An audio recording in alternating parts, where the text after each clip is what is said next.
నమస్తే. తెలంగాణ రాజకీయాల్లో ప్రధానంగా బీఆర్ఎస్ పార్టీలో ఒక గందరగోళ పరిస్థితి ఏర్పడింది. అయోమయంలో కూడా ఉన్నారు బీఆర్ఎస్ నేతలు.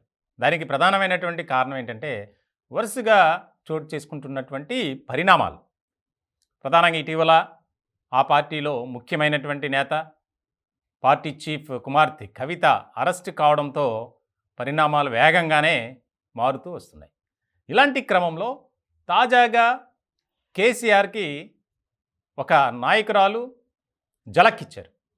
వరంగల్ పార్లమెంటు స్థానానికి సంబంధించి కడియం శ్రీహరి కుమార్తె కడియం కావ్య, ఆమెకు అవకాశం ఇస్తూ ఆల్రెడీ అభ్యర్థిగా ప్రకటించారు.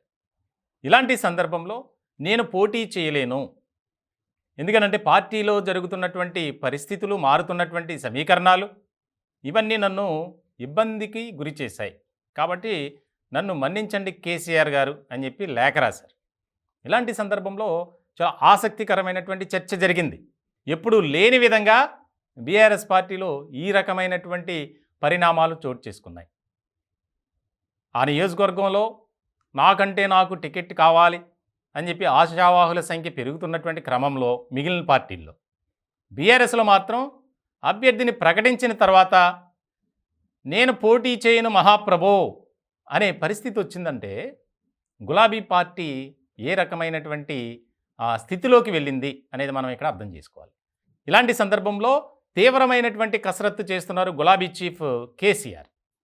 ఇటువంటి సందర్భంలో ఇద్దరు పేర్లు తెర మీదకు వచ్చాయి. ప్రధానంగా వారు పార్టీలో ఉన్నటువంటి వారే, కాకపోతే ఒక ఆయన మాత్రం పార్టీ నుంచి బయటకు వచ్చేసారు. ఒకరు బాబుమోహన్ అయితే మరొకరు తాటికొండ రాజయ్య.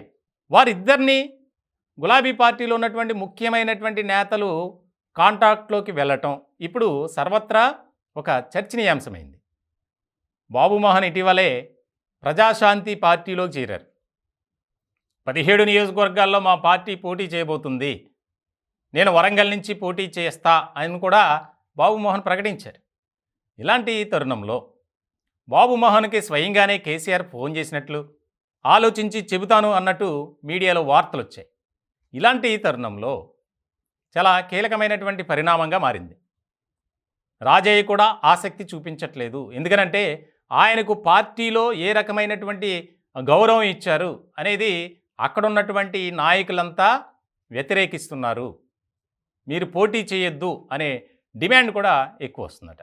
ఇలాంటి సందర్భంలో ఆ ఇద్దరు కాకపోతే ఎవరు అనే దాని మీద గులాబీ పార్టీలో ఒక చర్చ జరుగుతుంది. ప్రధానంగా ముఖ్యమైనటువంటి నాయకులతో కేసీఆర్ భేటీ అయినట్లు కూడా మనకి సమాచారం అందుతుంది. దానిలో భాగంగా వారిద్దరూ కాకపోతే, అంటే రాజయ్య కానీ బాబుమోహన్ కాకపోతే సెకండ్ ఆప్షన్గా పెద్ది స్వప్న, అలాగే ఉద్యమకారులు బోడిడన్న రమేష్, ఈ ముగ్గురు పేర్లు కూడా వినిపిస్తున్నాయి.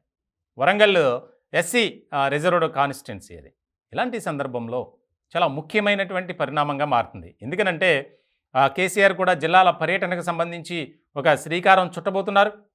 పార్టీకి మళ్ళీ పూర్వపు వైభవం తీసుకురావాలి, ఇలాంటి చిన్న చిన్న ఘటనల వల్ల పార్టీలో ఉన్నటువంటి క్యాడర్ వీక్ అవ్వకూడదు అనే అంశాన్ని కేటీఆర్ కానీ హరీష్ కానీ కేసీఆర్ చెబుతూనే వస్తున్నారు.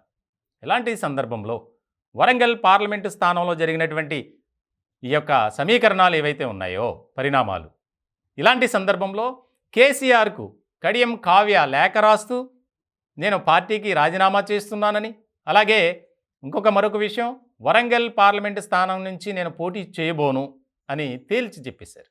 ఇటువంటి సందర్భంలో వరంగల్ పార్లమెంటు స్థానంపై ఒక దృష్టి పెట్టారు కేసీఆర్.